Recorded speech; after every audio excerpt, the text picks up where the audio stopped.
Okay, Lavender Coast. So let's start talking about this because there is a lot to cover. There is so I didn't use all of this concept art. I used some of it. I think I used these two. But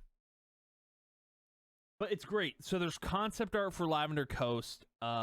There's it says it's located to the south of the Lavender Coast Pass. With the warp zone nearby, which is its entrance blocked up by barriers. So the one thing I just want to mention, all of these unreleased areas are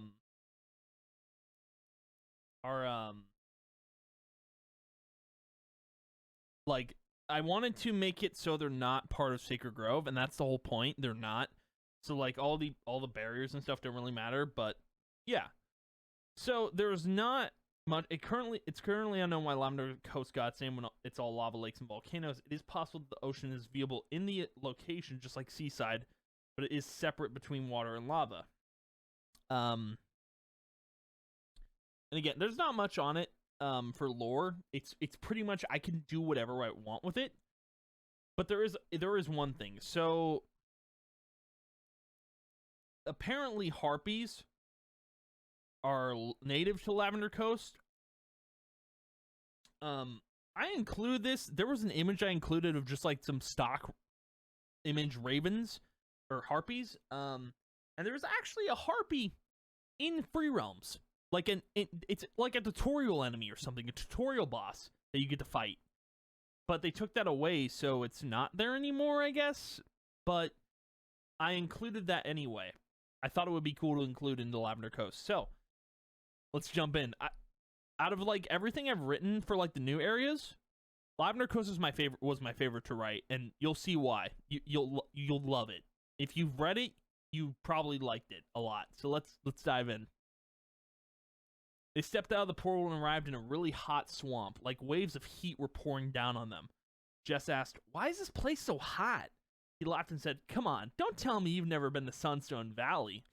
Buddy has to admit, this is way hotter than that. But I have to admit, this is way hotter than that desert. We walked for a bit and discovered there was rivers of burning magma along the swamp. Then he said, "Well, that explains the temperature increase." Jess nodded and said, "When you can't beat the heat, join it." He laughed and they continued walking. So yeah, there was concept art. I decided to like use like also some stock images, not a ton. I think he used like one, but yeah. They saw all kinds of structures and vines all around this place. Didn't really know what to think of it all. Jess asked, "So where do you think we should start?" Thought for a moment, and then all of a sudden he heard a bunch of people talking, then said, "Follow me. I think I know where we can begin." They followed the sound of people and gotten close enough to hear some conversations. So we hid behind a tree and listened. One person said, "Shiver me timbers, good to see you, ye old scallywag." He stopped and thought, "No, it couldn't be. Pirates?" Another said, "Ahoy, Fred, bring any barrels of hot magma back with ye." He whispered, "Hey, I think we found a town of..." He was really cut off and both of them were grabbed by a strong pirate. He said, "What do you think you're doing spying on us? I think you ought to have a word with the Commodore." He wasn't messing around. It sounded like this Commodore was their leader of sorts. He took us next to a pirate ship that was sitting in the hot magma. He needed answers on how that wooden ship was staying afloat. A pirate came out from the ship's cabin and exclaimed, "What's with all the commotion, laddies? Can't a pirate Commodore get some shut-eye before a voyage? Sometimes I wonder why he bothered getting on any shut-eye at all." The big pirate said, "Commodore, these weirdly dressed people were found spying on us from behind one of the swamp trees." He looked at them and laughed, then asked, "What are you wearing? Pirate code isn't allowed costumes, you know." He sighed and asked, "More importantly, how's your ship staying afloat in hot magma?" He smiled and said, "You've got cackled fruit, boy, I'll give you that." He asked them, "What do ye go by?" They looked at each other and said, "Ghost Shadow, and my comrade here is named Crackshot." So, this is the one time they decided to use code names. And guess what? It works. They froze because everyone we've met has laughed at the code names. He glared at both of them and said, "Me hearties, welcome aboard. Then every pirate started cheering and yelling. Apparently they said something right for once. Then he introduced himself. Me name be Commodore Kraken, savvy? So yeah, I included pirates. There were so many. I just want to point this out. If you guys don't know how many pirate TCG characters there are so many pirate characters. There are literally, I want to say there's like, I think there's 7 pirate characters. Some artist was just like, hey, you know, why don't we just like create 7 or 8 pirate characters for no reason? You know, what if we just did that?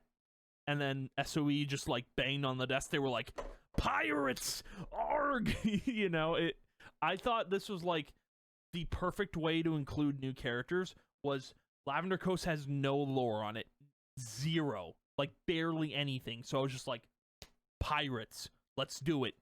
I thought it was a great way to just tie in some story. So yeah, and that's actually TCG art. That is Commodore Kraken. That's his name. That's the captain's name. They nodded their heads, and he said, "How would you swashbucklers like to sail the Red Sea? I've got quite the crew aboard. Could always use 2 more mates." They smiled and said yes to his proposition. Then he exclaimed, "Sink me, all hands away!" He didn't understand all the words he was throwing out, but they followed him aboard anyway. His crew was standing by awaiting orders, and he said, "This here is me crew. First mate here is Captain Ironsides, me right hand who's scuttled more times than I can count to. Second mate is the hearty of me heart, Admiral Fishfinder.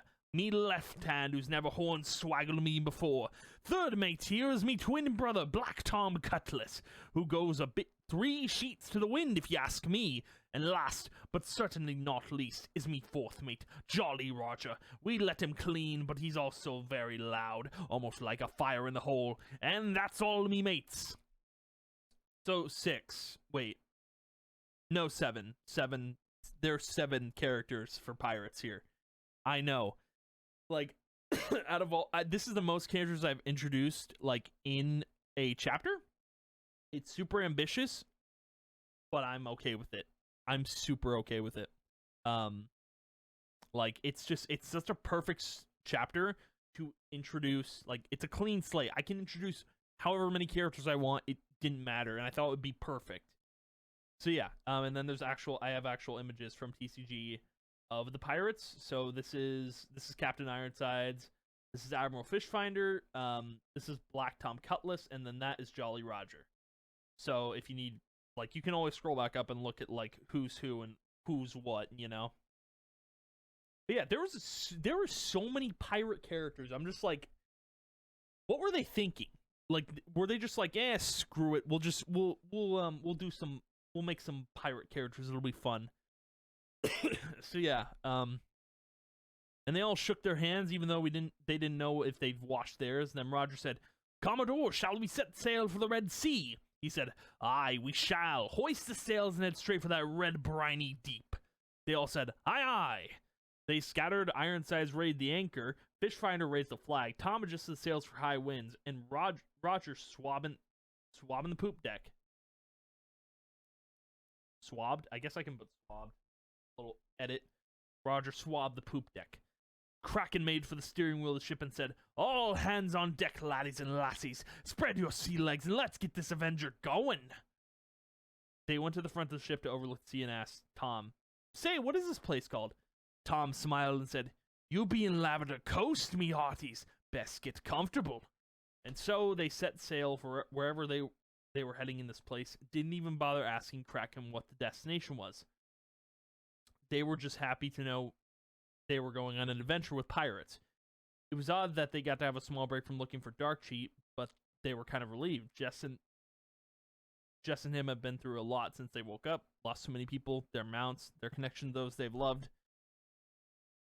He stared at his surroundings, wondering if they'd ever be happy again. Knowing, and I include more concept art if you were wondering where they were. Knowing their mission and all, it seemed like an emotion like that was out of reach. He looked at Jess and said, "The crew Kraken has reminds me a lot of the team we had." She shook her head and said, We're still a team, you know. Just because Nathan Cater lost doesn't mean we are. He smiled and said, "That's true. For two people, we make a great team."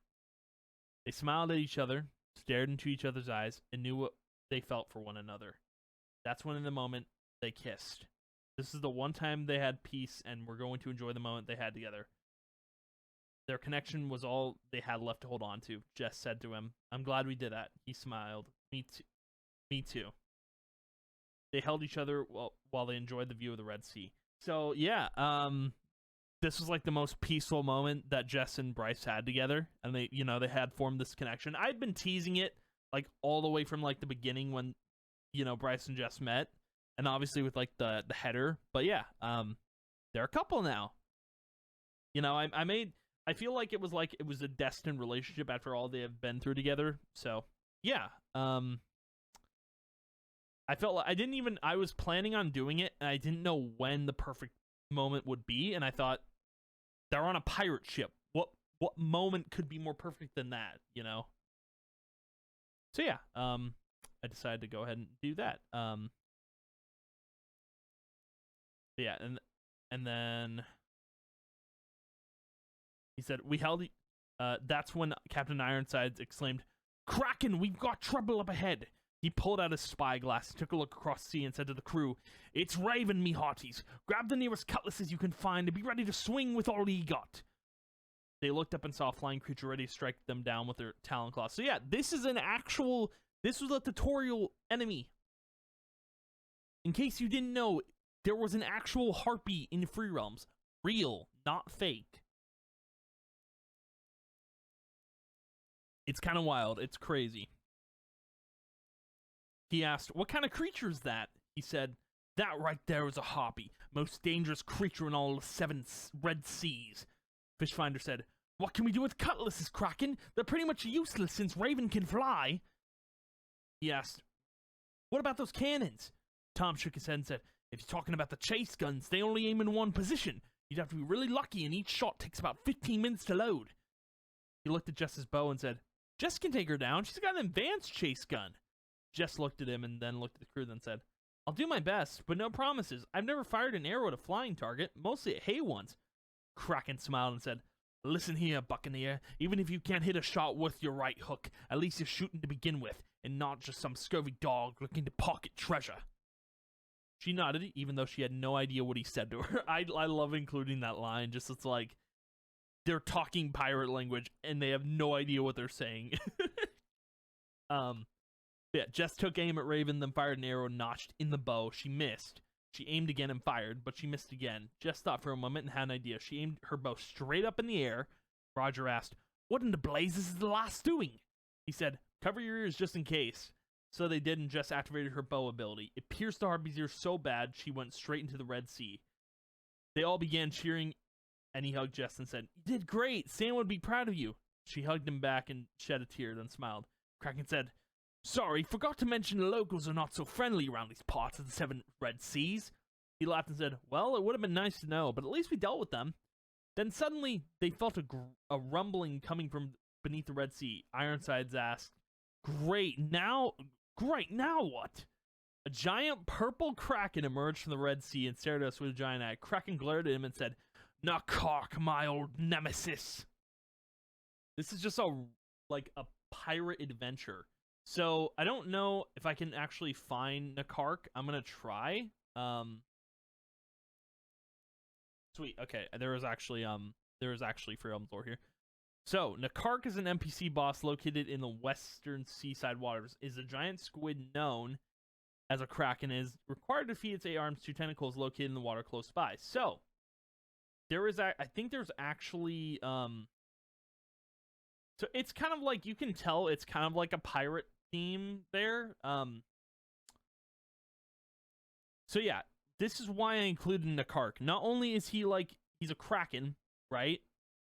Or I think he's a kraken. I'm pretty sure he is. It's a giant squid, but it's still known as a kraken. But I included him because Nakark and Raven were supposed to have level 20 awakened fights similar to Necronomicus, but they were never completed before the game shut down. So that's why I include them there. That's exactly the reason why I did it, because it's a part of that you know, what was supposed to happen before the sunset. So yeah, I thought that was cool to add, and yeah, it's like it's a pirate thing, so it's cool. Deal with it, you know. Nakak, as he called him, was sitting right in front of the ship, so we couldn't go forward. So Tom dropped the anchor into the Red Sea. Kraken exclaimed, "Move, you bilge-sucking sea creature!"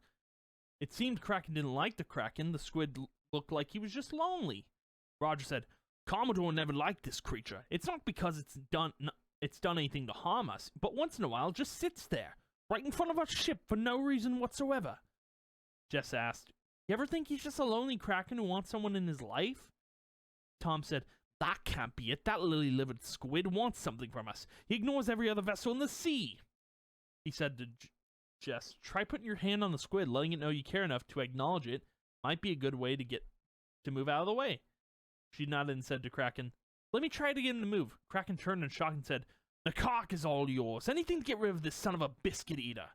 And so Jess did as he suggested, and suddenly Nakart closed his big eye and made squid noises, like he was happy.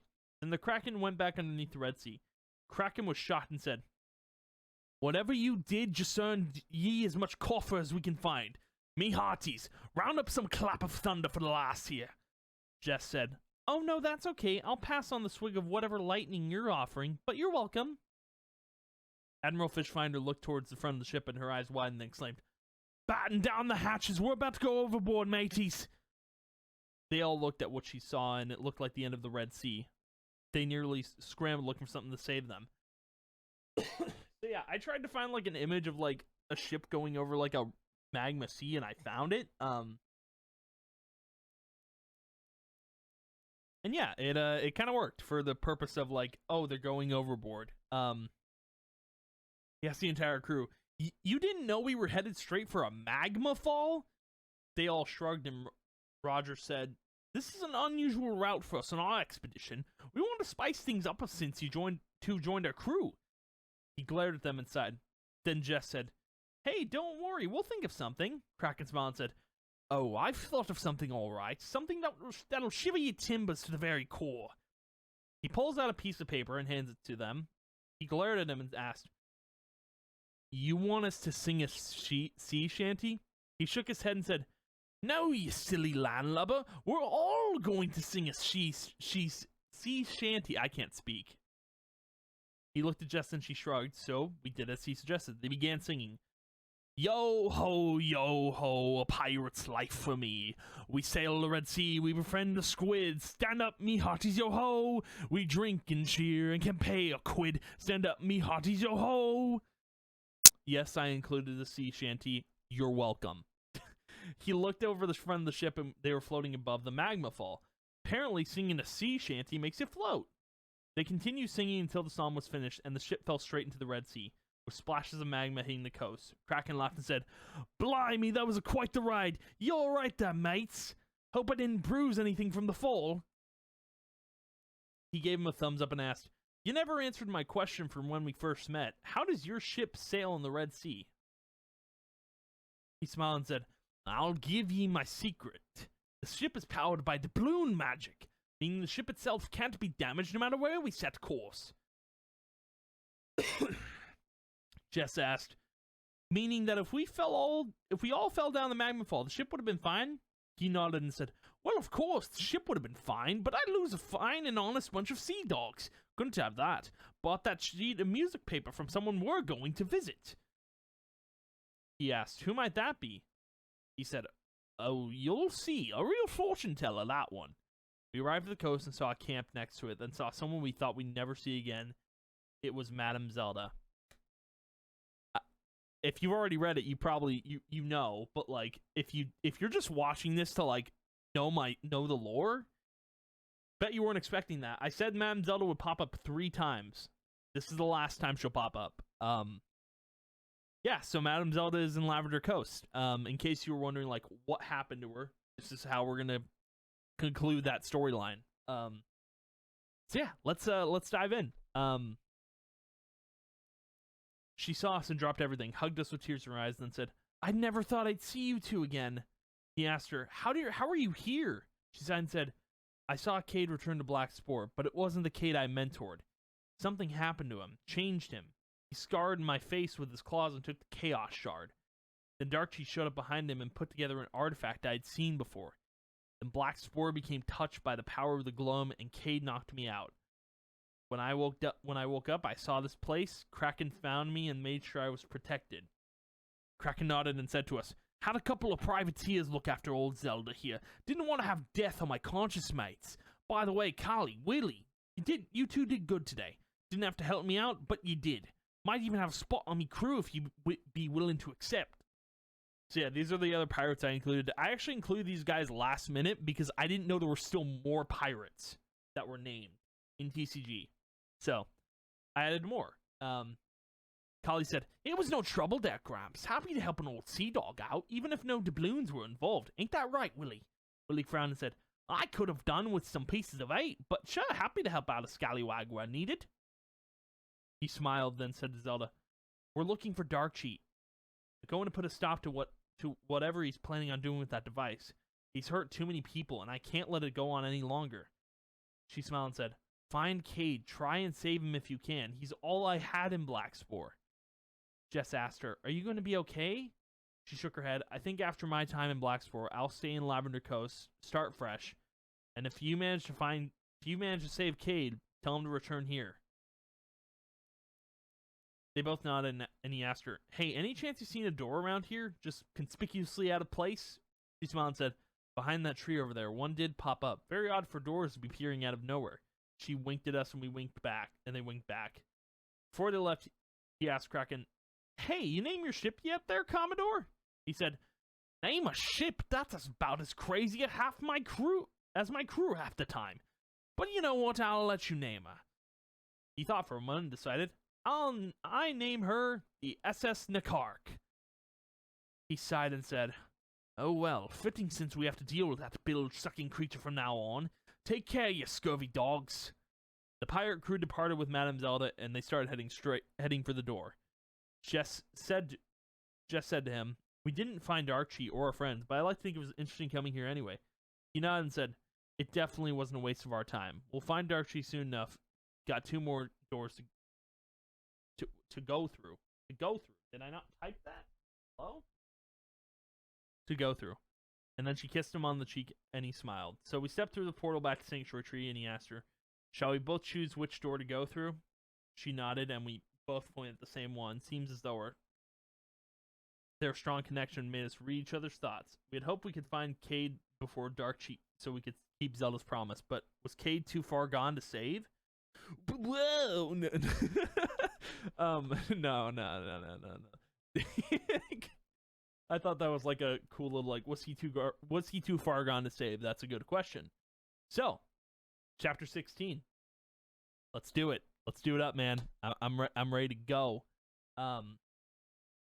Yeah, Silver Hills.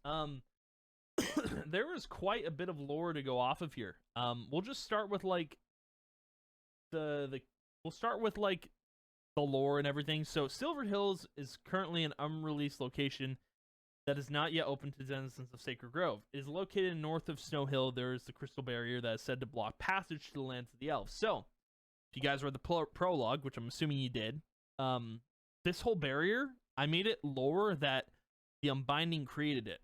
That's the whole reason it was there. Now, it says the elves have been living in Silver Hills, protected from the danger beyond the crystal barrier. Oh, since the occurrence of the Unbinding. I didn't even know it was included because of the Unbinding. I wrote that myself without knowing that. Okay, that's great. I'm good at reading, by the way. So the only known elf to have left the crystal's barrier protection has been Chugsy. So yeah, and there's not a lot of not a ton of lore. It says, despite the fact that Silver Hills is still unseen, though in the concept art of Silver Hills, it can seem where Silver Hills contains giant crystals and purple path. It's possible that it's in the cave under the mountain. So I didn't want to include that per se. I wanted to like have it be a different realm entirely beyond the barrier. So I did change that a little bit, but yeah. So let's get into Silver Hills, chapter 16. They stepped out of the portal and arrived in a very chilly environment. They looked around and saw white crystals above them, and on the ground was purple grass. He asked her, "Where do you think we ended up?" Jess pointed behind him, and they saw a giant crystal structure. Then she asked, "Is that what I think it is?" He said, "That's the crystal barrier." So yeah, and this is the TCG art. It's different from this. This is actual in-game. That's TCG art right there. So, in case you were wondering what that was, somehow they were behind it. But this place they were in looked nothing like Snow Hill, so something wasn't adding up. She asked, "How are we behind this? It's impossible to get into. Everyone in Snow Hill have tried. Even when you climb over the mountain, you're still in Snow Hill." He shrugged and said, No one even knew it was behind the barrier. Some old man in Snow Hill kept going on about the place behind it, but he was crazy. He kept saying he'd give people behind the barrier fruitcake as a gift. Jess said, "Sam used to tell me stories from Memorial Cavern when she'd take her breaks. There was a story about this event in Sacred Grove called the Unbinding. A magical wave of energy went over the entire realm, and supposedly this crystal barrier was created when it happened, sealing that place off from Snow Hill." He thought for a moment and said, "That event sounds familiar. Almost sounds like what Darkcheek did to our home with the Gloam. Same goes for this barrier, like the hydropowered dam in Sunstone Valley blocking off Glimmer Deep. That's not right." She nodded and said, "Well, we're behind the barrier. Should we see what awaits us?" He nodded, and they started walking down the trail of purple grass. Above them, the crystals were radiating some type of energy and that energy was floating all around them. He asked Jess, "Do you think Darkcheek would come to a place like this?" She shrugged and said, Maybe, maybe not. Real question is, would Cade come to a place like this? We have to find him before it's too late." He nodded and said, "I blame myself for what happened at Shroud Glade, you know. Instead of kicking back and protecting some shard, I should have had some sort of plan if things went sideways, but I didn't." She held his hand and said, "None of us knew something like that would happen. Don't focus on the past. Focus on the now. Blaming yourself is only going to do more harm than good." He nodded and smiled. Then they continued onwards to hopefully find Cade.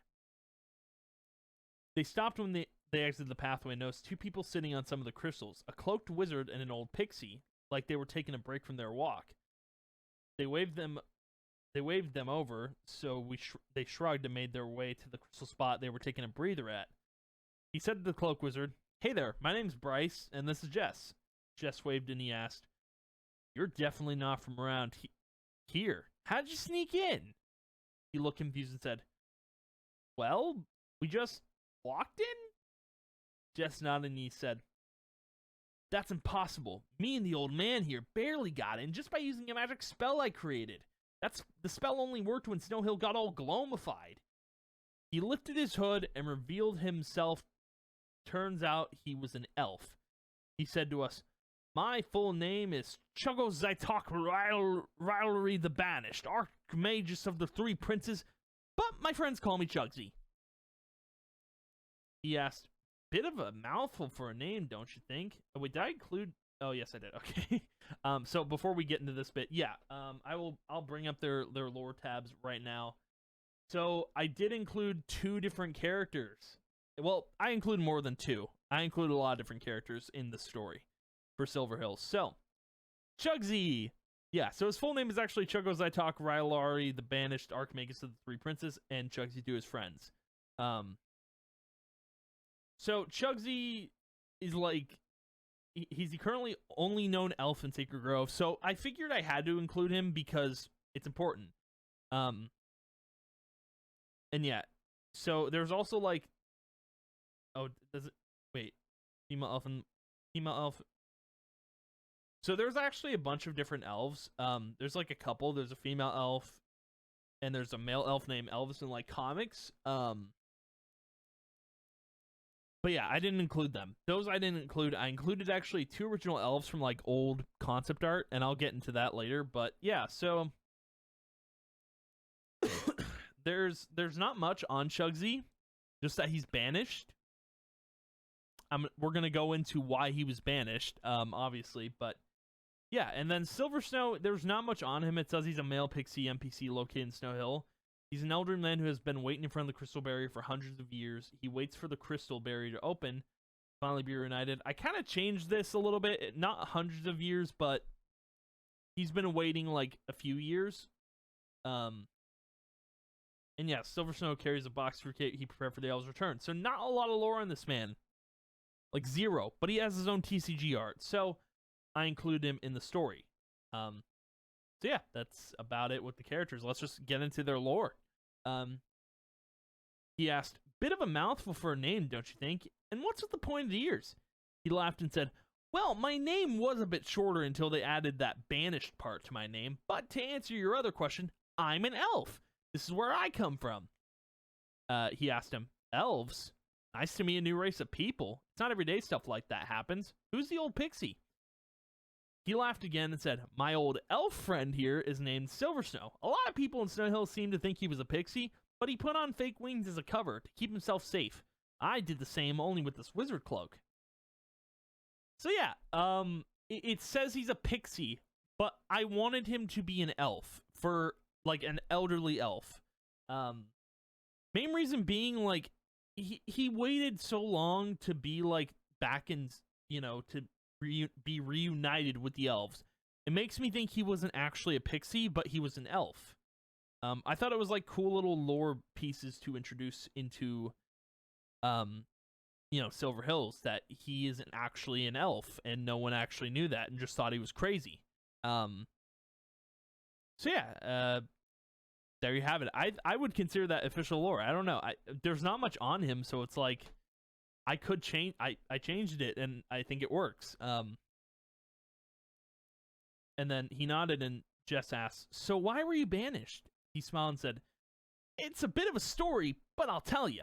This started before the Unbinding, an event that I witnessed. It was just a massive wave of this gleam energy in Sacred Grove." He gasped, and she asked, "You mean the Unbinding was real?"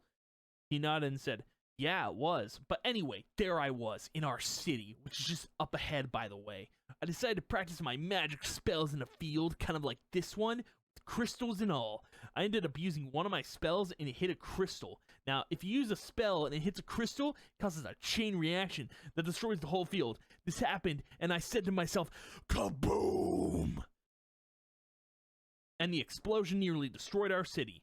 The three princes I was an archmagus of had no choice but to banish me for my crimes, as they called it. No one got hurt or anything. I just did some minor damage." He asked, "What does minor damage mean?"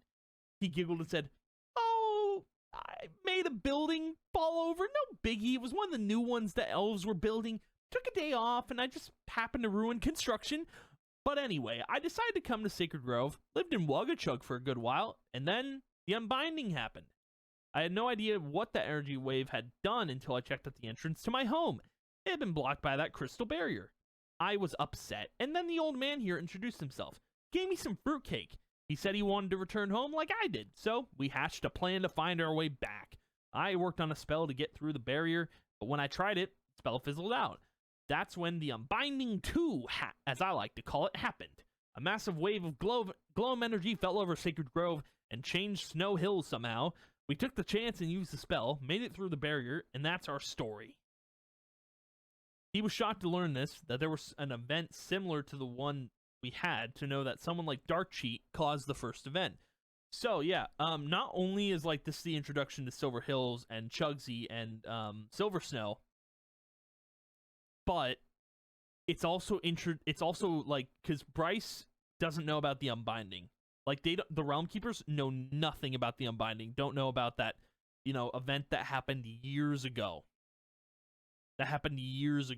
And I thought this was the perfect opportunity for Chugsy to explain to them what it was. And, you know, it seemed like a good, like, story point, you know, just talking about, like, the Unbinding. I don't know. I thought it was cool. Just like tell them, hey, this is what it was. Your Gloam event, it's similar. So yeah. So Chugsy said to Silver Snow, "That fruitcake was actually really good, though. I still have some that I'll have when we get back to the city." Silver Snow smiled and said, "Well, I'm glad you liked it, young man. It's my pleasure to give thanks to the elf that helped me get back home." We smiled, and they smiled, and he said to them both, "So, do you mind if we come with you? We're looking for a friend of ours that might be in danger." Chugsy nodded and said, "Sure thing. It'll be nice to have more company on the way over. Though I'll warn you, I may or may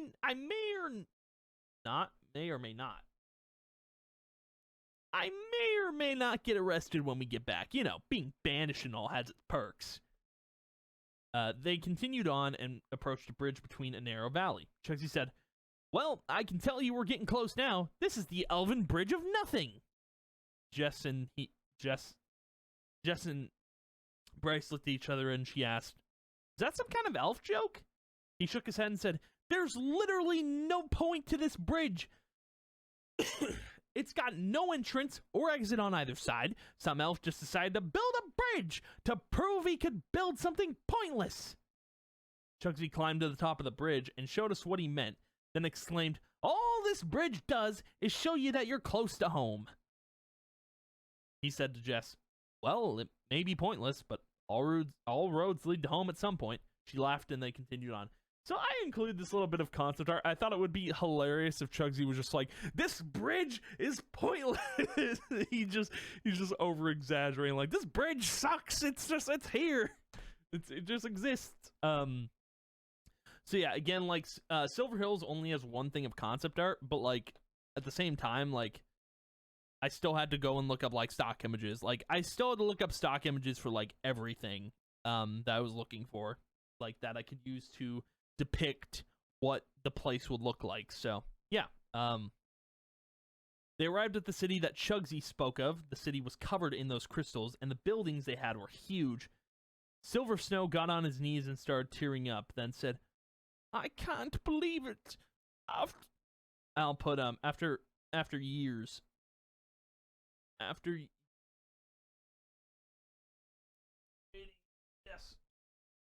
years of waiting, I'm finally home. Jess helped him back to his feet, and she said to him, I'm happy for him. He's been stuck in Snow Hill just waiting to return home, and now he's finally back. He smiled and said, now we have to do the same, except we have to save our home. Chugsy said to them, you could probably already tell, but my people are quite the builders. Truth is, we have the most expertise in magic, but our real power lies in our brains. According to one of the princes, we're the smartest beings around. He asked him, did your race come up with a name for your home? He laughed and said, yeah, we call our home Silver Hills. Our first prince came up with it. Says we should be so proud of the mountain we've had to climb to get to where we are now. Jess smiled and said, that's beautiful. I'm glad your race has been thriving. Our realm, on the other hand, is not doing so well. He smiled and said, just because your realm has fallen doesn't mean it can't get back on its feet. Give it time. Someone will save it. Little did he know it was our duty to save it, but I didn't want to worry him. He was about to show us around the city more until two elven guards approached him, and one said, well, if it isn't Chugsy the Banished. The other guard asked, why is a banished elf in our fair city? Chugsy said, oh, you didn't hear? Sacred Grove has fallen, and I felt as though I wasn't safe there, so I invited myself back to Silver Hills. It's definitely a lot safer here. They glared at him, and one said, Chugsy, you're coming with us to Three Princes. They'll sort you out. He shrugged and said, fine, if you insist, but only if my honored guests can come with me. They looked at them, and one asked, what are your names? He said, my name is Bryce, and this is Jess. Jess nodded and asked, what are your names? One guard said, my name is Ethiel. The other guard said, my name is Nienna. Both guards looked at each other, and Ethiel said, fine, they can follow, but no funny business. Chugsy laughed and said, oh, they're full of funny business, but I'll tell them to keep it down. So, funny enough, these two pieces of concept art, they're like old, like elf concept art, and I thought, why not use them in the lore? You know, have them be included into the story. They took them to a place that looked like a castle of sorts. He was in awe of how much work they put into building everything. Chugsy said to him, pretty view, huh? Yeah, this is where I used to work. The princes would have me train other elves to use magic. I would also defend this place. Though my magic's not what it used to be, I still take pride in the work I did.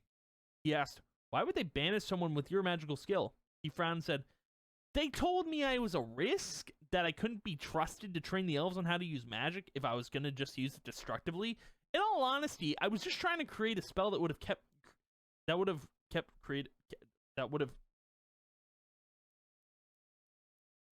that would have created a giant dome around our city, so only elves could enter. But it backfired. He smiled and said, there was 3 pixies who managed to do just... There were... Oh, was... Can't spell. There were 3 pixies who managed to do just that around the small academy building in Sacred Grove. In Shradowglade. Again, I'm doing like editing on the fly, so... So if they can manage it, you can too. He smiled and said, well, I'll keep trying. If all goes to plan, we'll have a shot at doing it. They finally arrived at the end of the building and saw this giant crystal floating behind the building, and below it was a waterfall, and with it pouring below the crystal, 3 princes sat next to the crystal. So yeah, I imagine like Silver Hills is another type of city, like Glimmer Deep. You know, we gotta have more cities in Free Realms, right? So I imagine it's another like castle looking city, just to my imagination. I don't know how it would actually look, but yeah, a little bit of art to show like where they're going. They're going to like the end of here. So the first prince said to Chugsy, Archimagus, you have returned to us. But were you not banished? Last I recall, I issued the banishment. He said, well, if I remember correctly, you never said for how long, so I came back in the hopes I could prove myself to you 3. The second prince said, we told you indefinitely, meaning no time was set, but you were never supposed to return. And the third prince, the third prince said, prove yourself. If you mean recreate the spell you attempted, that spell's disaster for our entire race, and I simply will not allow it. Chugsy said, that spell will save us all, and I will fix it, so please, give me a chance. The first prince asked, who are the 2 behind you? I thought for a moment and said, my name is Ghost Shadow, and this is my partner, Crackshot. We're here to help our good friend Chugsy fix his spell, so he may save us home from great danger. Just looked at him funny, but played along and said, but we don't know your names, great princes. The first prince glared at us and said, my name is Callan. The second prince said, I am Agnor. The last one said, I am Haleth. So, funny enough, I just want to point this out. I actually looked up, like, elf name generator, or, like, an elf name list, and that's how I picked all these names out for the elves. So, in case you were curious about how I came up with them, that's how. Original character names. Callan said, you 2 are to help our banished Archimagus create his spell. Should it keep us safe, I will undo his banishment. But if it doesn't, does more harm than good, I will do more than banish him. Chugsy gulped, and we were sent out into the crystal field to work on the spell. So I just grabbed like an image of like what the 3 elf princes might look like, just in case you need a visual. But yeah. Chugsy began the work he had started on, and he asked him, so when did you start working on the spell? He chuckled and said, must have been 13 odd years ago. So Chugsy started working on the spell in 2009. It's 2022. Just keep that in mind.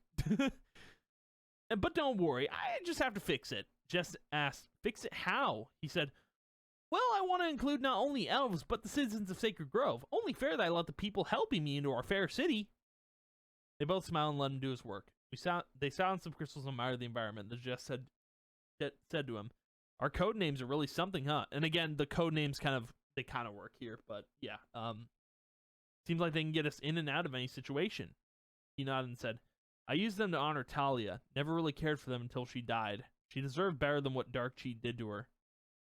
Jess put her hand on his shoulder and said, you're a good man, Bryce. Talia would be proud of what you're doing now instead of giving up. I'm glad you're still here. He smiled and said, Jess, he was cut off when suddenly a howl came from within the crystal field. They both looked at each other and assumed it was Cade. He asked Chugsy, that's our friend. Do you think you can manage without us? He nodded and said, yeah, I'll be fine, but if I blow up my entire city, it's on you. He gulped and said, you got this, Chugsy. So they left him near the field and went to find Cade. The field was huge, crystals everywhere, and a river of water running all around the field. They walked slowly through the field and listened for Cade. They heard running water, the sound of fireflies, the wind, but no howls. Then suddenly he appeared behind them and said, you can't win. He was in his wolf form, and his eyes were dark purple and glowing like Nath. He said to him, Cade, let's talk about this. Maybe you can deactivate Wolf Boy for a sec. He cut him off and said, No talking. All you need to know is you're running out of time. Darkseid awaits your destruction. Jess asked him, Zelda wants you to come home, Cade. She knows you didn't mean to hurt her. He snarled and said, Zelda held me back. I will show you the true power of the wolf. He activated his hammer ability. He slammed the hammer against one of the crystal structures, and every crystal in the field started glowing. He said to us, Have fun getting out of this one, Realm Keepers. Then he disappeared. We ran back to Chugsy and said to him, Hey, how goes it with the spell? Because I feel like you're running out of time. He said, I think I've got it, but I need to test it first. Jess said, There's no time. Just use the spell on your city. He activated the spell, saying a few words. Dormus, Arceus, Flume. Whatever he just said worked. A huge green dome appeared over the city, and then he said, Come on, we gotta go. We ran inside the dome, and just as we entered, the crystal field exploded into thousands of little crystals, and crystal specks fell over the city. He said to Chugsy, Nice work. You actually saved your city. He smiled and said, Told the princess I would do it. And so they returned to the giant building in the center of the city and told the princess what happened. Callan said to them, Well done, your spell worked. I welcome you back home with open arms and return your Archmagus title to you. Chugsy shook his head and said, Happy to be home, but I would like my Archmagus title revoked. I'd like to live in this city as a citizen, if that's all right. Callan nodded and said, As you wish. Do your companions require anything? He decided to ask, That giant crystal behind you, what is it? Callan laughed and said, You're from Sacred Grove, right? Think of the crystal behind us like the Heartseed, but whole. We call it the Essence, where our greatness began. He nodded and said, Well, that's all I wanted to know. Happy to help Chugsy out. So yeah, I thought I'd include that little bit, that giant crystal behind them. It's like the Heartseed almost, except like it's their where their greatness began. I'd love to write more lore on Silver Hills, maybe, or maybe more lore on all this, all the like locations. But that's if I felt like writing about more of it. But yeah, anywho, let's get back to it. Jess asked Chugsy, Why did you want your title and job revoked? He laughed and said, I started working on that spell 13 years ago. Now that I finally completed it and I'm no longer in exile, I need some time off to figure out where I really belong. She smiled and said, That sounds like the right decision, Chugsy. I'm happy for you. He smiled and said, You know, Silver Snow told me where his home was and that he was going to make more fruitcake if we ever stopped by. So let's take him up on his off. Oh boy. Fixed. On his offer and celebrate today's victory. I don't know.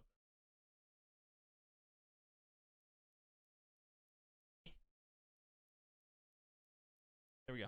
Our victory. We nodded and went on the journey to the old man's home. We arrived at his home and stood in front of what looked like a shop of sorts. Then he asked Chugsy, You said we were going to his home. He laughed and said, He probably lives and works here, I guess. Come on, let's head inside. They walked into the place, and it looked like a cafe. We went over to the counter and asked to see the owner. Then Silver Snow showed up and said, My friends, good to see you. Hope life's been treating you good. Chugsy smiled and said, Better than good, Gramps. I'm no longer banished, and my spell is now protecting our city. Big green dome overhead and all. Silver smiled and asked, That's great news, my friend. Anything you need from me? Chugsy said, Well, I would love to know what this place is first. I thought you said it was your home. I had no idea this place was a business. I couldn't really find like an image of what his business looked like. I just imagine it looked like a crystal looking building. So yeah. He said, It is my home, and where I make the finest fruit cakes and eggnog. That's all I learned how to make in Snow Hill, so I thought I might try my hand in turning my home into a business. So far, business is booming. He asked him, You come up with a name for your fine establishment? He thought about it and said, I think I'll call it the Snow Silver. Simple yet effective for business, and you'll know where my home is. They all laughed and had some fruitcake before they left. Chugsy said to us, "Sure, I can't convince you two to stay a little longer. That fruitcake is pretty good." He said to him, "Wish we could, but we still gotta find our friend. We'll try to bring them both around once we're done." So they said their goodbyes and went outside the city. Jess asked him, "Do you think we can really save Nathan Cade?" He said to her, "All we can do is hope that they can save themselves. They're gonna have to fight Dark Cheat's power and break free." They looked around for the door and saw it on the bridge. They climbed and went through. They made it back through the portal room. So the bridge that had like no entrances or exits, that's where the door was, back to the portal room. Valerian was waiting there. She said to them, "No luck, I take it." He said, "Unfortunately, no. We've got one more portal to check, and hopefully he's in there, along with Cade and Nath." Valerian nodded and said, "The last portal you're about to go through is a dark place that, if corrupted by the gloam, could spread to the other places you've visited. Please ensure that it doesn't come to that." He nodded and said, "We're seeing this through to the end. That won't happen, not while I'm defending Sacred Grove." She smiled and said, "Good luck." He held Jess's hand and she smiled. Then we opened the last portal, ready to take back Sacred Grove and put a stop to Dark Cheat's plans. Oh boy. There we go, fixed. Might have to adjust that, but yeah, so that's like 3 areas gone through. It's crazy. So now we're gonna get into the last 2 chapters of the story. So yeah, let's jump right in. All right, down to the last 2 chapters. Chapter 17, Black Forest. So let's dive into the lore of Black Forest. So there's not much. There is like concept art for Black Forest. By the way, I use all of these, but I do also use some stock images because since Black Forest is since Black Forest is this last location used in the story, I want I can't speak. I want to use as much of the as much visuals as I could. And so I did just that. So yeah, let's it's not much there's not much to go off of. It says mysterious merchant known as Kragara also mentioned that she was resting after a long journey from the Black Forest during your shops were closed. Black Forest is the only location that doesn't appear. This is kind of weird. Black Forest is the only known location that doesn't appear in the FR concept arts, yet there's color keys right here.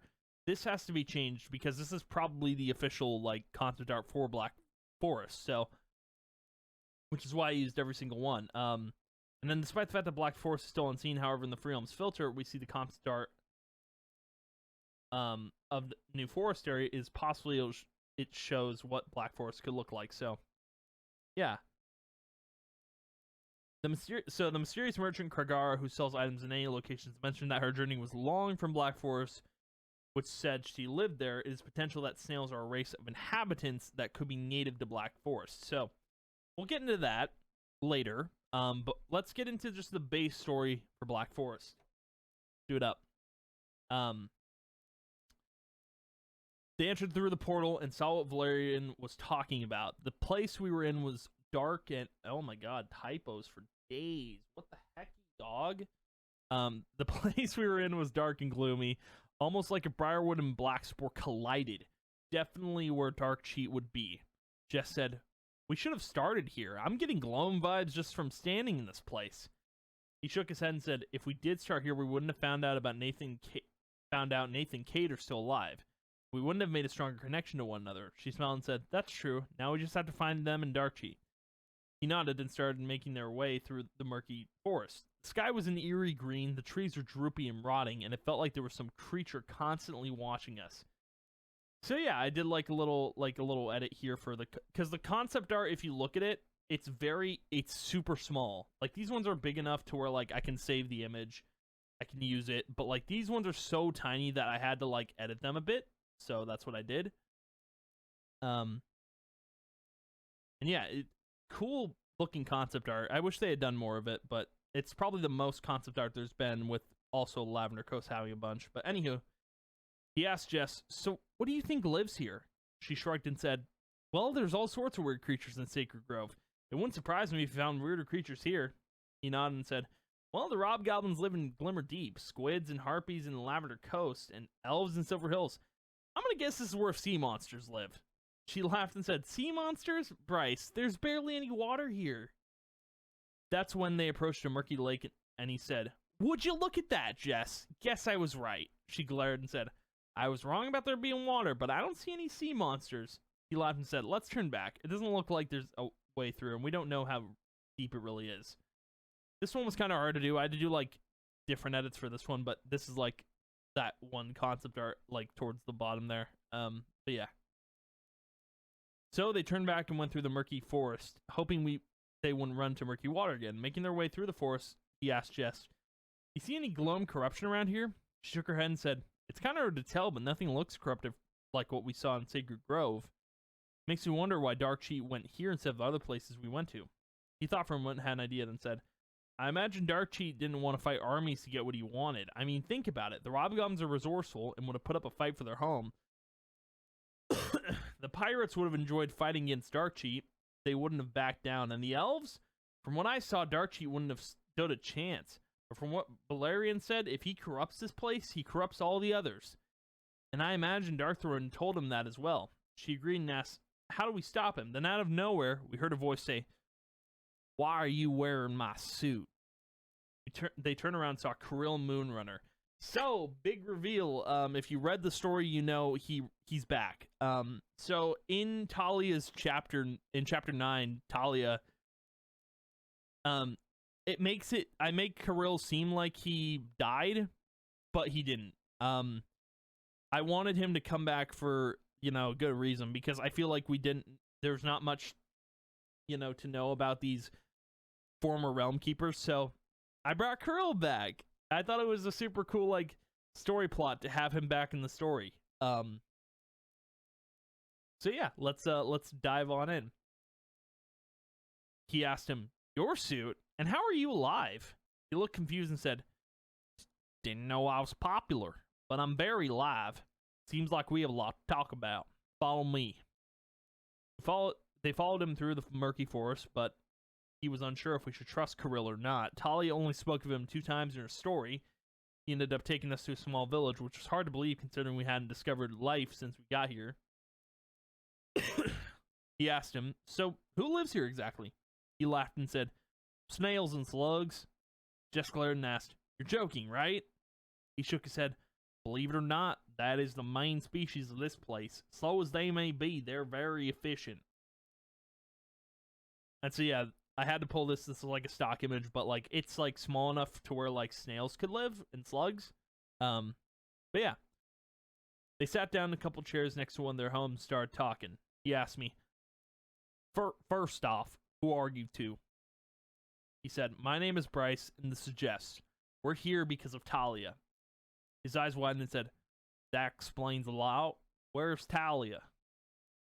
He nearly teared up and said, she was murdered 8 years ago, Kirill, by Dark Cheat. He started tearing up and said, if only I had gone to Shrouded Glade. I assume you're the protectors that Talia gathered, and I hope there's more of you. He frowned and said, yeah, there was, until Dark Cheat came to Shrouded Glade. Kirill sighed and said, tell me everything. They told him everything that happened leading up to now, and he said, he needs to be stopped. It's the whole reason I came to this place. I followed him here, He asked him, why? Talia told us everything that happened, but you could have stayed out of it. Why go to all this trouble? He looked at me and said, because me and my 3 friends who died were exactly like you once. He started telling the story and said, 13 years ago, dwarf like Dark Cheat created an object called the Gleamstone. Planned on using it throughout Sacred Grove. Queen Iani, mother of Valerian and Darkthorn, summoned myself, Azur, Esther, and Arknos to put a stop to the dwarf.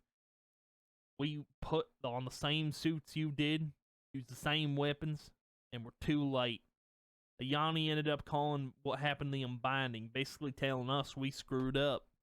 So, for what we failed to do, Ayani tasked us to create better protectors in case another event like the Unbinding happened again. That's what we did. He asked him, "Why didn't you train Talia?" He sighed and said, "I didn't have a say in the matter. They didn't want to train someone who could have been a flight risk, but all I saw was a girl who deserved a chance. And look where that got us! That dwarf murdered everyone in the academy except me!" He yelled, and some of the snails turned to look. We jumped a bit, and he calmed down and said, "They didn't deserve to die like they did. Neither did Talia. I woke up after she had left her shrouded glade, and the Valerian's guards found me. I told the queen what happened. She told me to help keep Sanctuary safe.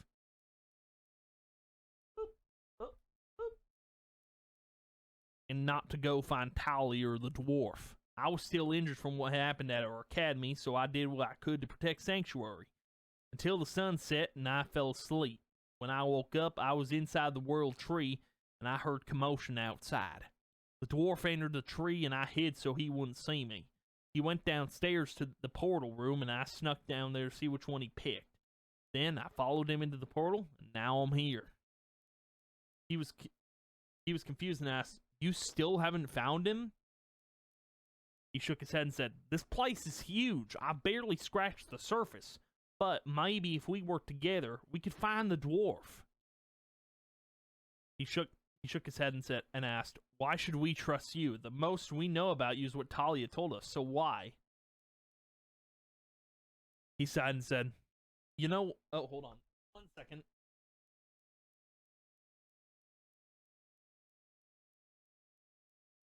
Whew, okay. He sighed and said, "You know why I cared for pets? Because my whole life no one cared about me. I thought training pets and proving myself might mean something, but even then my opinion wasn't valued. Not even to the 3 people who I called friends. But Talia valued my opinion whenever she needed help with her studies or wanted to learn more about pets. When Azur told me she was not allowed to train, I was frustrated. I saw myself in her when she was the only one not being trained. I wanted to train her myself, but when our academy burned down, I can only assume the worst happened. Figured Talia found some power like the other dwarf years ago and turned it against us. But then she told me another dwarf had done this, like the one we tried to stop.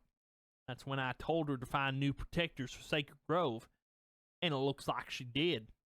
Hearing that Talia died makes me want to avenge her and redeem myself as a trainer, if that's all right with you."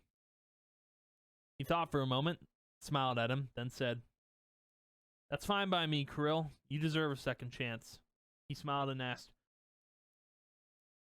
"Where are your other 2 friends now?" Jess said, "We were hoping they were here in this place, but still no sign of them." He nodded and said, "Let's find someone who knows the ins and outs of Black Forest."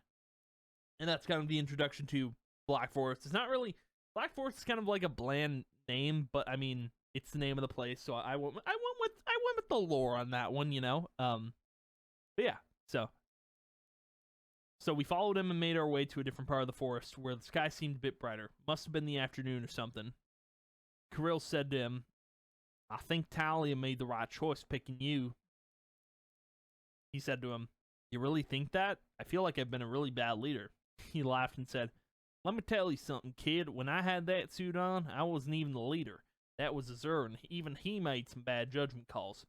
But what happened at Shrouded Glade is not something you could have prepared for. It almost sounds like the Unbinding, but you still have time to stop what we couldn't. You have the chance to make things right. That's a good leader in my book."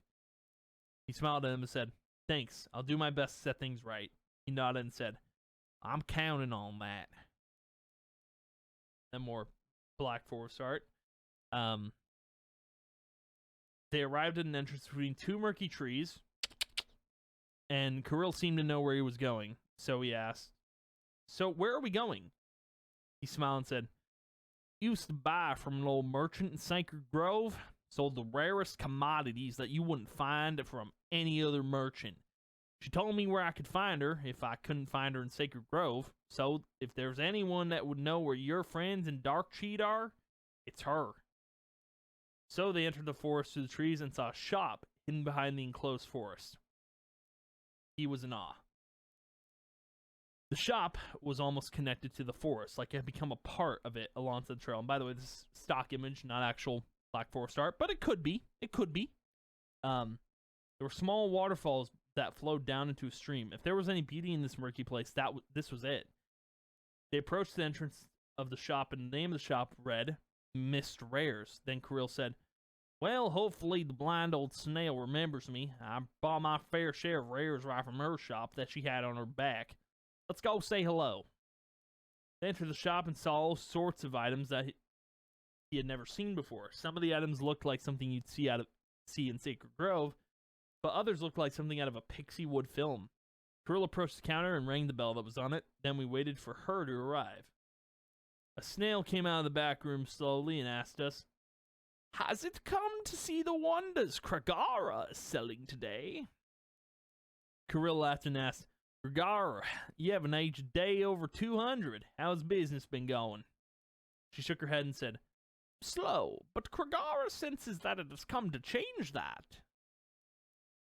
Kirill nodded and asked, We're looking for a device that might help us detect the elements. Got anything like that?" She thought for a moment and said, "Kragara might just have what it's looking for, but it needs to trade me something equal in value to it."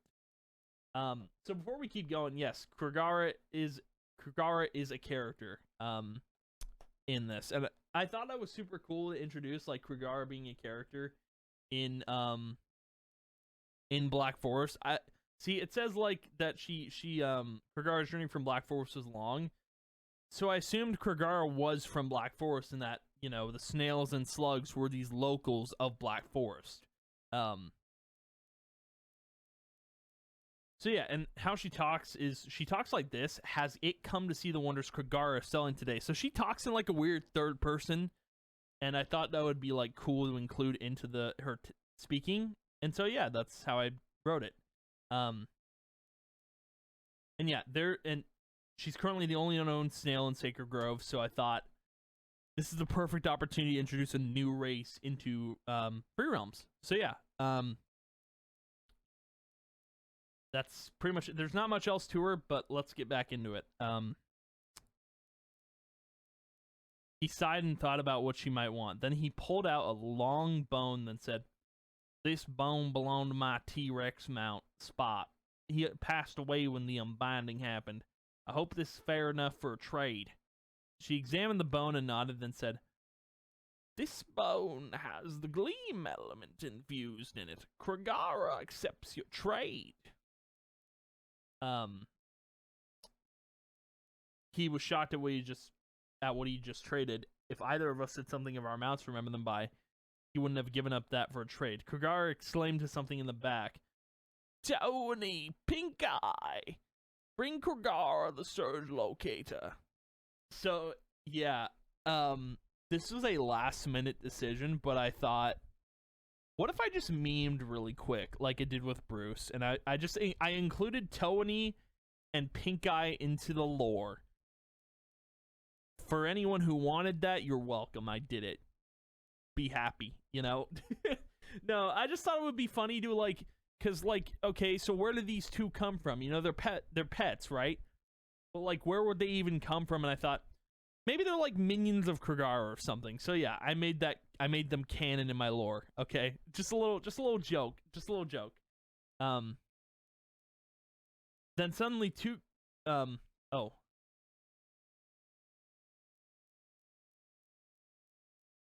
Hold on.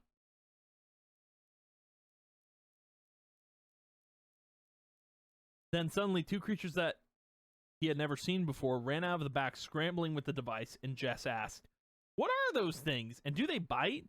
Kirill laughed and said, "Even if they wanted to bite, I'm pretty sure they can't, but my guess is they are pets of a sort.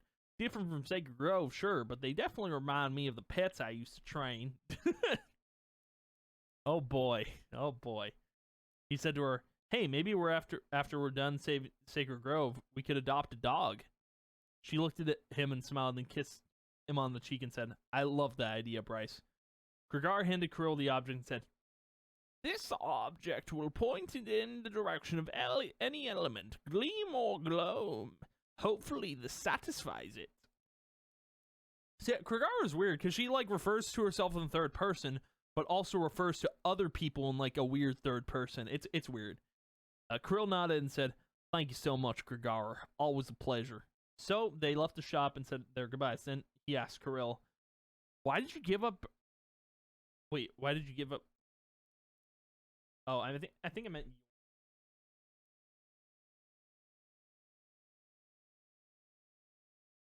There we go.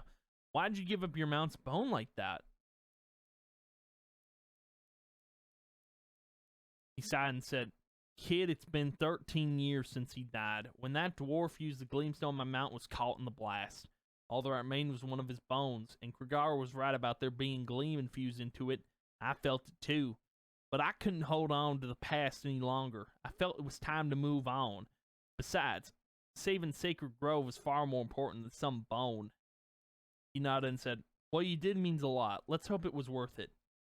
So they looked at the device and started pointing in a direction they hadn't gone to yet. Then Krill said, "No time like the present. Let's get a move on." He was hoping they weren't too late to save Sacred Grove or Nathan Cade, but he made a promise. I think there's a space there. Confirmed? Confirmed. But he made a promise to save them, defeat Darkcheat, and save all the other realms that they knew of. Now the last chapter. Let's get to it. We don't need these anymore because obviously we know the areas. I am gonna need one. I have one more like Wikia to bring over. So yeah, chapter 18, last chapter, Realm Keepers. They continued deeper into the forest using the device that Kragara gave them, and they came across a tree that was very different from the other trees they've seen. Krill inspected it and said, "I can feel the gloam coming off of this tree." Tree. Either that dwarf is toying with us or someone's having a little fun with their gloam powers. He looked at the tree and said, "Thing is, Darkcheat has no idea we're alive. Right now he thinks he's winning, so in a way we have the upper hand and could possibly get the jump on him." Jess nodded and said, "We might be able to save Nathan Cade before he even finds out." Krill thought for a moment and said, "All of that sounds possible, but don't let your guard up, even for a second. For all we know, this whole thing we're walking into could be a trap."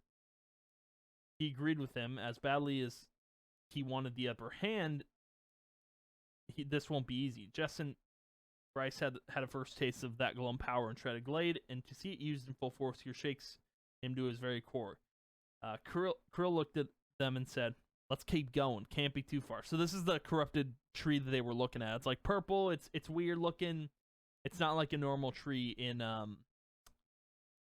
It's not like a normal tree in Black Forest, I guess. So yeah. It's also concept art for Black Forest. So I thought that was kind of cool to include.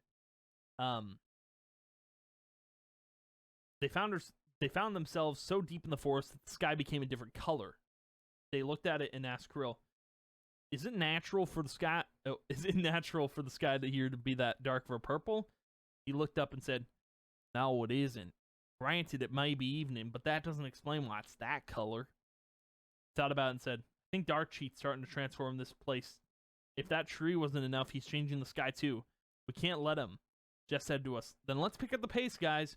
So this art is actually like, it's part of it's Black Forest art, but I found it like thanks to someone in the Discord. They actually had a link for like a site with all these different art, and I don't think it's on that original art either. So pretty neat that someone found this.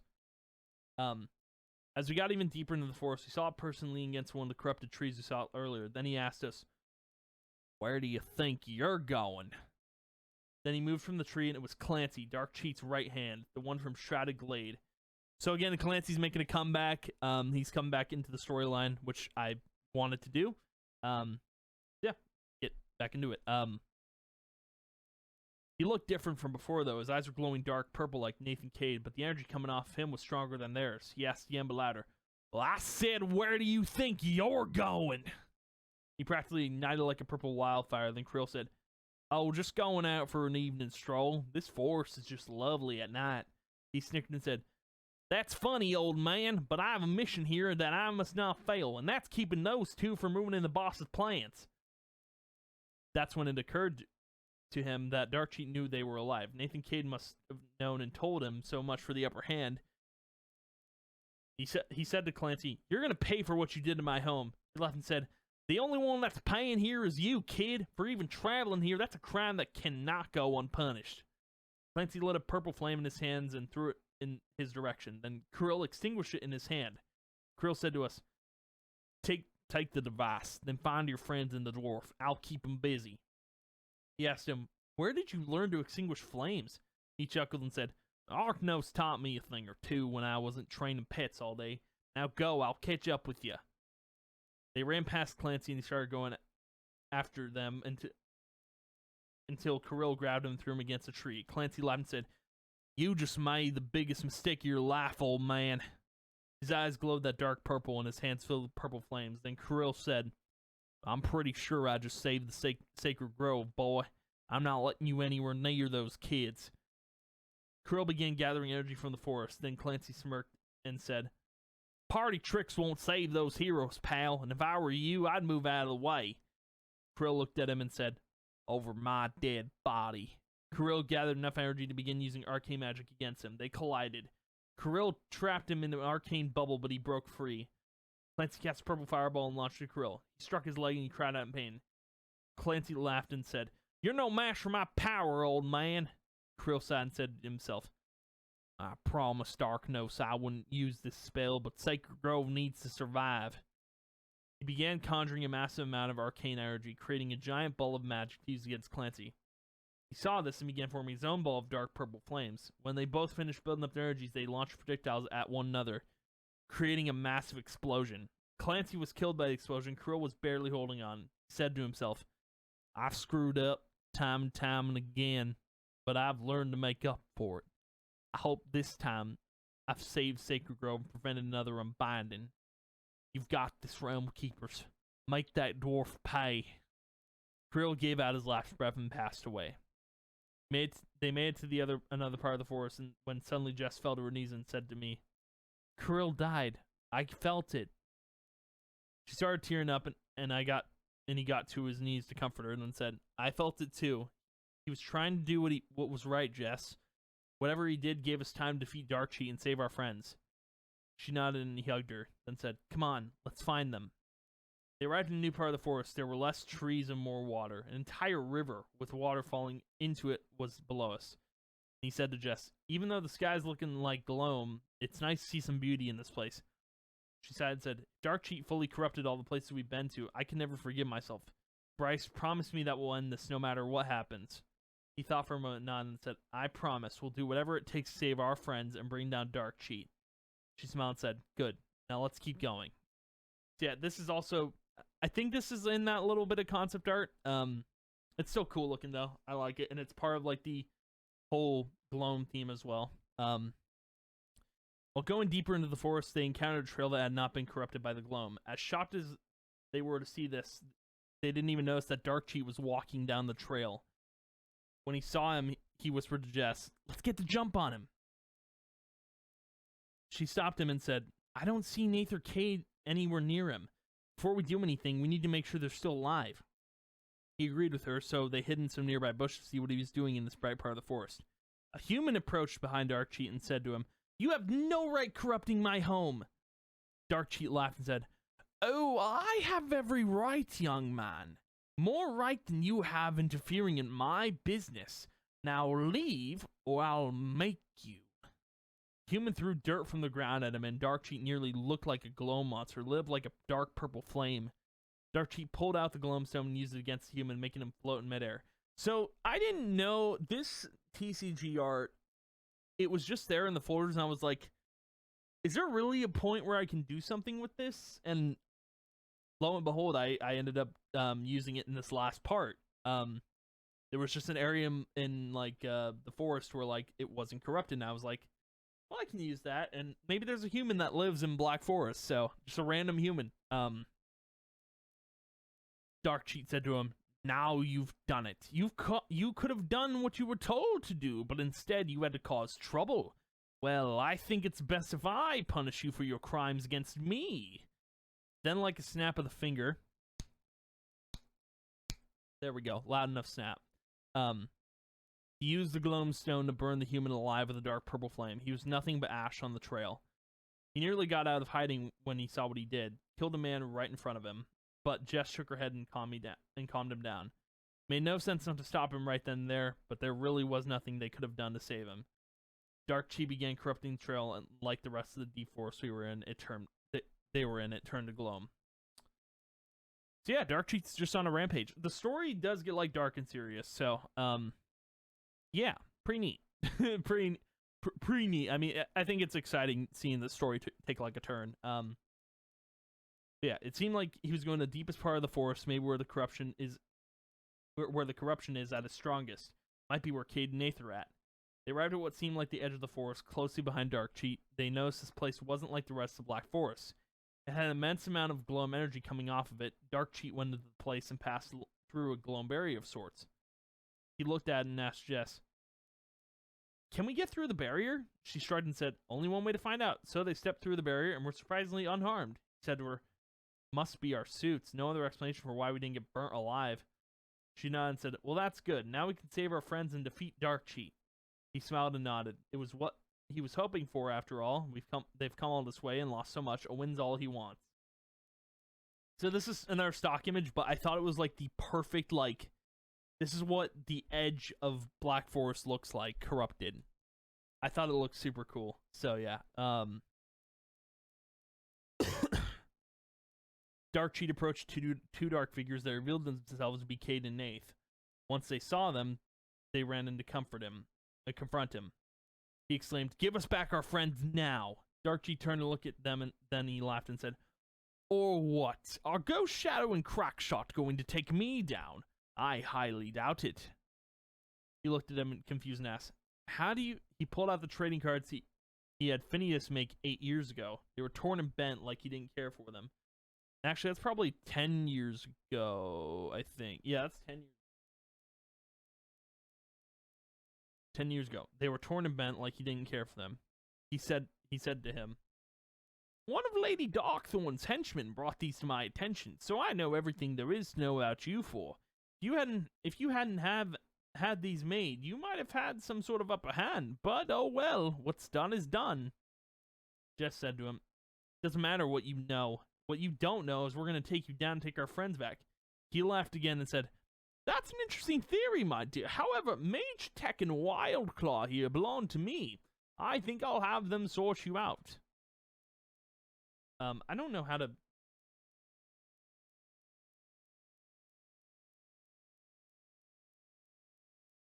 There we go.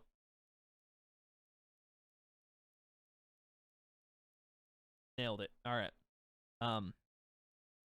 Dark Chi used the gloamstone to float to the top of a cliff nearby. Then Darkthorn appeared from the shadows. He asked her, "Well, about time you've returned. How close are we?" She said, 75%. "Once Black Forest is under our control, our corruption will spread into the other realms. Then no one will be free." He laughed and said, "I like the sound of that. Now let's get this show on the road." Darkthorn threw aside her robe that she was wearing and revealed her battle armor. Dark Chi summoned the power of the gloamstone and fused it into Cade and Nath, turning them into a wildfire of gloam energy. He could feel the power coming off of them, and he didn't like it. Dark Chi said to us, "You should have stayed in Sacred Gloam, where you were asleep and could dream happy knowing I was changing the realms for the better. But instead, you had to get in my way." So yeah, Darkthorn in her battle armor, from the comics, I believe. He looked at Nathan Cadence and said, "Mage Tech Wildclaw, destroy them." Suddenly, wait, hold on. I'm just making... Oh, yes, I knew I made a typo. "Destroy them." Suddenly they awoke and Nath went after me. Nath went after him. Cade went after Jess. Blocked Nath using his sword and said to him, "Come on, man, you don't have to do this. You were going to change Sacred Grove forever. You had a purpose." He laughed at him and said, Oh, you don't get it, do you? I found my purpose, and it's right here with the gloam." He activated his weapon and cast bolts of gloam lightning down upon him. He started running from him, but the bolts were catching up with him. He turned around and used his sword ability to summon wind, deflecting one of the lightning bolts back at him. He was struck by it and fell to the ground. His suit and weapon he gave him broke apart from the Gloam power and fused into it, and Nath returned to what seemed normal. He was still wearing his original clothes that he met him in. His eyes no longer glowed dark purple. He was one of us. He was one of them again. Nath looked at him and said, Bryce, I'm so sorry. I wasn't in control of my actions. The Gloam took control of everything I did like it was alive. I'm no hero anymore. He shook his head and said, Nath, we failed. None of us are heroes anymore. All we're trying to do is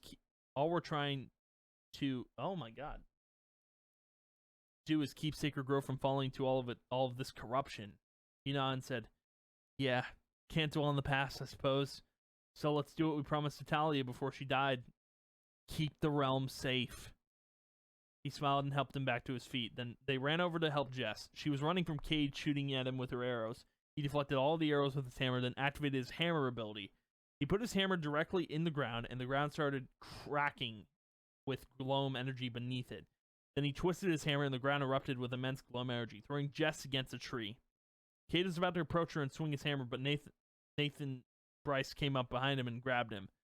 He grabbed Cade's hammer, and Nath held him back. Cade screamed, Take your gleam hands off of me! Nath said, Calm down, Fuzzball. We're trying to help you. Bryce, whatever you're going to do, do it quick. I can't hold him forever. He nodded and activated Cade's hammer, then activated his sword ability, held both of them in his hand. He put the hammer into the ground and pointed his sword at Cade, then said to Nath, All right, let him go. He let go and backed off of Cade. Then he activated both abilities at the same time and sent Cade flying. He was launched against the cliff Dark Cheat was on.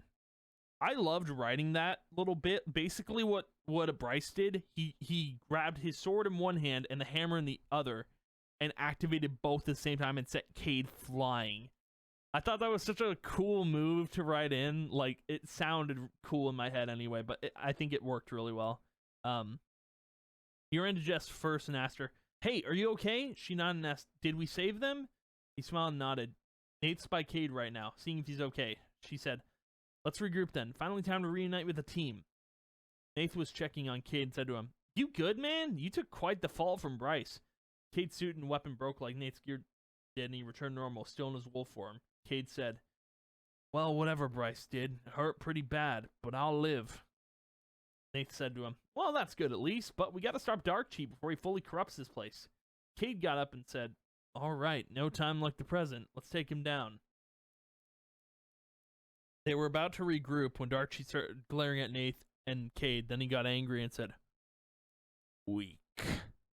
He used the Gloamstone and set the two of them ablaze with dark Gloam fire, and before they could do anything, they were nothing but ash. So I just want to point something out. The suits kind of protect Nath and Cade, and because they weren't wearing their suits, they weren't protected anymore. So that's, yeah. They were nothing but ash. Jess fell to her knees and started tearing up. Then Bryce exclaimed, What did they ever do to you? What did anyone ever do to you to deserve that? He smiled and said, They were no longer of use to me, so I extinguished their flame as I will do to yours. He summoned the Gloamstone and used the power against Bryce. He quickly activated his sword ability and used the wind to hold his power at bay. They were in a deadlock. Somehow he was able to hold the Gloamstone's power at bay, which seemed impossible to him, but he didn't question it. He was going to fight until his last breath gave out. Jess got up from the ground and raised her bow at Lady Darkthorn, then said, This ends now. I'm tired of losing people. She shot her arrow at Darkthorn, and she hit one of her wings. She felt it and said to Darkcheat, You're on your own, Baron. I will return to our realm while you take care of things here. He asked her, Don't tell me you're afraid of little arrow. It's not going to stop our progress here. She shook her head and said, Black Forest is at... I'll change this real quick.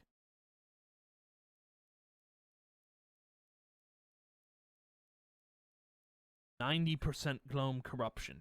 Finish it and return to me when you've done it. And I'm not afraid of the arrow. If I die, our realm ceases to exist."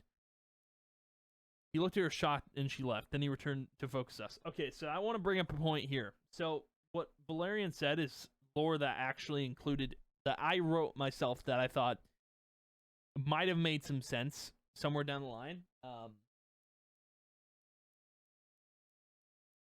She said, I'm not afraid of the arrow. If I die, our realm ceases to exist. So let me read the rest of it, and then I'll go into why I wrote what I wrote. Darkthorn returned through the portal she came in from, and in the room was Valerian. Valerian said, Lavender, it's rude to come back uninvited. She scoffed and said, Uninvited? This was to be my place to rule, until Yanni thought it best if you ruled over this place. Valerian shook her head and said, She wanted us both to rule Sacred Grove together, as sisters, but you clearly saw things differently. She nodded and said, It doesn't matter now. I'm going back to Briarheart anyway. Valerian laughed and said, What happened in there? Heroes a bit too much for you? She shook her head and said, One of them clipped a part of my wings, not going anywhere for a while, but if I died in there, our realm wouldn't exist. Valerian nodded and said, It was a safeguard our mother put in to ensure we would keep the peace. If either of us died, that the seed that grew from her would wither, and so would the world tree, killing everything and everyone. Sacred Grove would be nothing but a dirt-filled wasteland. Darkthorn nodded and said, I'll return to Briarheart, but don't count on Sacred Grove returning back to the way it was. I like my new Gloam realm anyway. You will too. She left and Valerian said to herself, We were sisters once. We could be like that again. If only you felt the way I do about Sacred Grove. She left and went back to the throne room. So, basically, the Heartseed is this giant seed that the world tree grew from. It was torn apart by Princess Lavender, for which she used to grow the Briarheart Palace. It is a treasured item found in the Memorial Caverns that holds great historical value. When Queen Yanni passed, she left behind the Heartseed. With the royal family nurturing it, the Heartseed grew into the mighty world tree, the center of the Pixies world. So, I wrote in some lore that if the Heartseed, if either of the queens died, like if Darkthorn died or Valerian died, there's a safeguard in place that those seeds would wither, and the whole world would just kind of reset, killing everything and everyone. Basically, the whole realm just resets, and everything like a dirt-filled wasteland, like you'd see if you went out of bounds. I thought that was like really cool lore to just include. Like, it probably would never happen, obviously, but like think about it. Like, if it did happen, whoo boy. But yeah, and then I include like art of the palace, and then like art of like the sisters together. So yeah.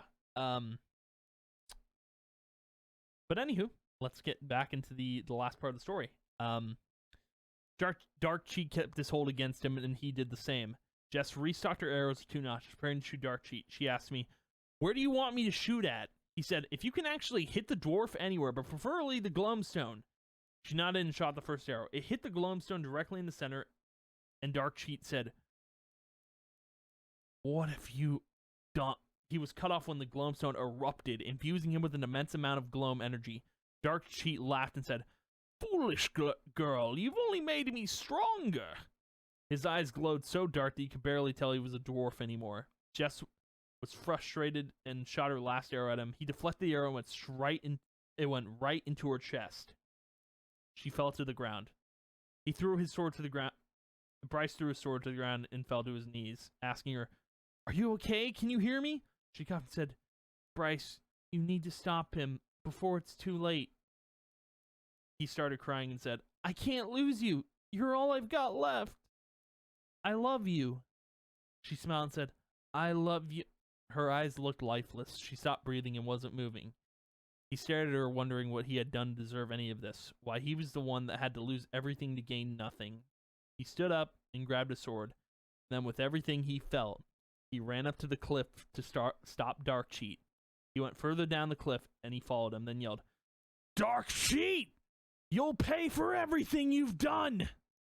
He turned and smiled and said, Oh, will I? My power is beyond yours, boy. It won't make a difference what you do here. He began activating his sword ability, but this time, instead of wind, he closed his eyes and summoned everything to his sword. He felt every element in this realm. Water from the river, the earth beneath him, the wind in the air, and the fire at the tip of his sword. He whispered to all of those elements and asked for their aid in helping him defeat Darkcheat once and for all. They became part of his sword, all of these elements at once. His weapon became more powerful than he thought possible. Then he whispered to one last element, hoping it would help him as well, but he didn't feel it. He began using sword ability and pointed his weapon at Darkcheat, then yelled, This is for Drake, for Talia, for Kirill, for Nath, for Cade, for Jess, for everyone you've burned. I'm through with you, Dark Cheat! He used the sword ability against him and aimed it at the Gloamstone. He wasn't giving in, but he put all his power against him, then got closer to stone. Once he was close enough, he used the ability to its maximum potential, and that's when he felt the power of the gleam element coursing through him and the sword. He yelled, "Your time is up, Dark Cheat. I'm tired of you taking the ones I love away from me. So enough is enough." He set off the ability like an explosion, and the Gloamstone exploded, hitting both him and Dark Cheat. He yelled, "No! This was all to be mine! I was going to give the Gloam true purpose. You ruined all of it." The Gloam consumed him, and he burnt to ash. Bryce lied next to the cliff, burned by the Gloamstone. His body was covered in gloam burns, and he felt the pain. He crawled to the top of the cliff, hoping that he finally got a win. He looked above the cliff and saw the gloam corruption fading away. Then the sun started rising over Black Forest. He said to himself, "I did it. I did it for all of you. I'm so sorry I didn't save you all sooner. But we won."